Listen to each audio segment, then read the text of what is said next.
So today we're going to be looking at how to sequence, and we're going to be using the words that are on my board to help us. So we've got the word first, next, then, after, and finally. So we're going to have a go at sequencing some instructions to make a paper aeroplane. So if you'd like to do this at home, you just need to go and get yourself a piece of paper. Ready?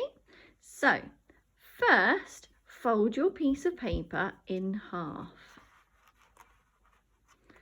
And as you can see, you can meet the corners together, and when it looks like it's equal, you're going to push your finger along the fold so it's nice and flat. Good. So first we've folded the paper.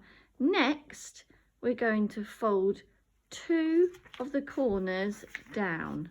So next, fold two of the corners down. There's one. And done. And there's two. So first we folded the paper, and next we folded two of the corners down.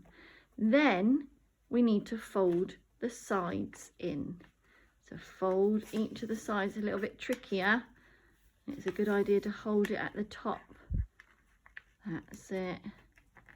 Make it nice and smooth. There's one. Well done. Bit fiddly. Excellent, there's two. So first we folded, next we folded the corners, the two top corners in, then we folded again.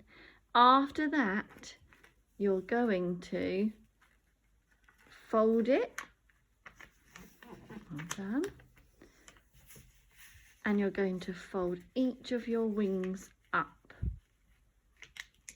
So after that, you're folding each of the wings up. And if you have a look, we've turned it around and fold it again.